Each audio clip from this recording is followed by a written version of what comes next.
What's going on YouTube? It's Flake Talk back for another reaction. Today we have a pro-trans professor ask Walsh why he cares so much about transgenderism. Let's hop right into it. There's the extreme approach that you are admittedly taking. And then there's also just ordinary people that might not be comfortable with the language change. And it just is awkward. And so they're afraid of not being courteous or being accepting. So there's like these two things. There's actually combating and not being, you don't like transgender, the idea of transgender. That's different than pronouns. But then just for most people, it's just feeling a little bit awkward and unsure and not wanting to hurt or offend somebody. Well, why is it important for educators to teach about gender identity, gender presentation, and pronouns? Why do you think that's important? Because there is a difference. There is biological sex, and a lot of times people are conflating sex and gender. So there's biological sex, and then there's gender, and that's a social construct in the sense that just because you're born biologically a female doesn't mean you automatically want to vacuum, for instance, which is usually a feminine activity or conflated that way. And so it's this idea of giving children in age-appropriate ways an understanding that that these things aren't set in stone. Gender identity is not tied to biology. It almost seemed like when she was trying to explain the difference between like biological sex and gender identity, personally, I felt like she butchered it. She was talking about stereotypes and Yeah. expectations. That was a different topic, so that was a bad argument on her part. You say that gender's not set in stone. It's not. What do you mean? I mean that's just factually incorrect saying that. So you have biology is the chromosomal makeup and reproductive organs and all of that. And so that would be sort of the nature side of things. But the nurture side of things is where we see more of gender identities. She began by saying that my view is extreme. Okay, so the view that every single person on Earth has held up until 15 seconds ago is extreme, and the view that almost everyone does right now still hold is extreme, apparently, according to her. But there is this they are conflating gender and sex, because on one hand they say, well, you got your biological sex, but then your gender is whatever social construct. But then they turn around and say that trans women are women. So a man who identifies with the gender, the social construct of womanhood, actually is a woman. So if you can laugh all you want, but this is a logical problem. You are conflating sex and gender just by saying that. So that's the problem. There's biological He's sex. misunderstanding the argument. You can counter-argue that it's not a conflation because when you say that this person is a woman, that this trans woman is a woman, you could say that you're talking about their gender, not their sex. Instead of saying woman and man, you just gotta say male and female. That's the only way to combat this argument that she's saying. I mean, like he's not wrong with what he says. I think what he was trying to say though, with the idea was that like, oh, you're saying that my ideas are extreme, but you're saying something that could be easily taught the wrong way to kids. It could be interpreted in a way where it leads to people associating gender identity as a norm rather than an anomaly. Part of me wants to ask why you care so much, because it's really not that big of a deal. Oh yeah, can I answer that? I'd love to answer that question. I care about the truth. So basic truth matters. I want to live in a society where people care about the truth and we're grounded in truth. I care about children, and these insane ideas about gender are being foisted on kids, and that bothers me quite a bit.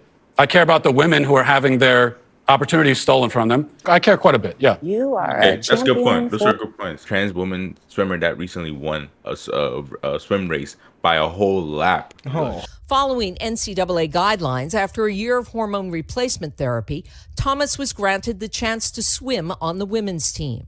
After 2.5 years of such therapy, last month, she recorded the fastest times in college swimming in the 200 and 500-yard freestyle and won the 1650 freestyle, beating her nearest competitor by 38 seconds. She literally lapped the second place person. Like, it wasn't even close. To the point where, like, when she raced again, she had to, like, pretend to lose on purpose. I agree with them. I believe that educating kids can be very dangerous. I watched a video the other day. In the video, you noticed that the mother kept saying, so what do you identify as today? Today, are you a boy, a girl, both, or none? This is just coaching. You're a boy today? Yeah. Okay. Is your name still Lyra? Just manipulation. Or do you want to change your name?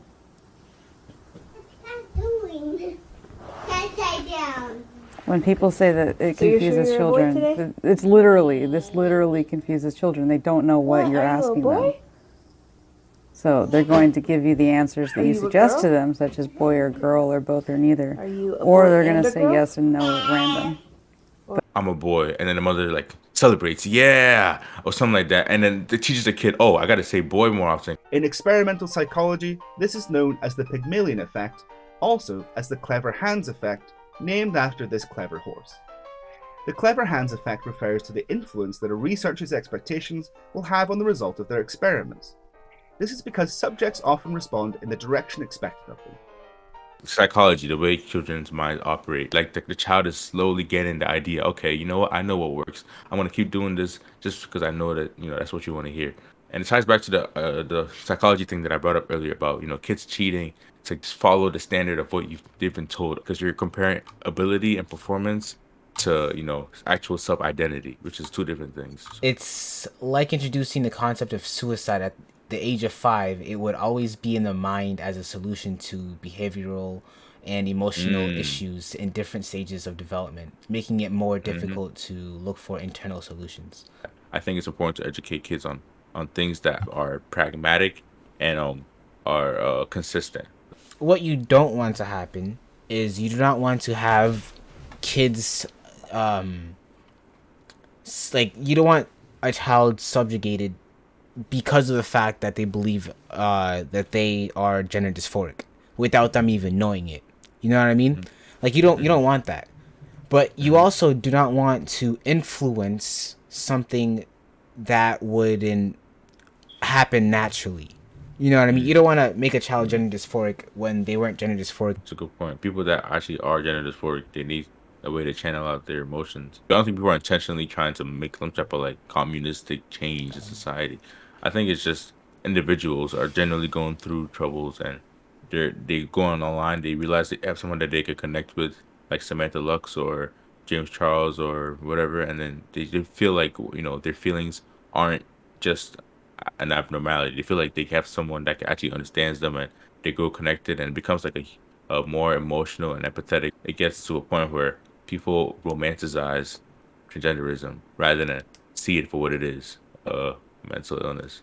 So what do you think, Alan? Educate kids, yes or no? Yeah, I'd say around like maybe early high school or Okay. even like middle school at the latest. I'd say at least early high school. I want to go middle school. Maybe, I don't know. Maybe I'm wrong. I don't know. Maybe. Because puberty hits and Yeah, kids start exactly. being curious. Why am I getting hard over a boy? I went to preschool at YWCA. We had like swimming lessons every Tuesday or something. And then I remember there was this one girl like in the line who had like this this swimsuit, and I remember being like 3 years old, and I was like, yeah, I like that. Yeah.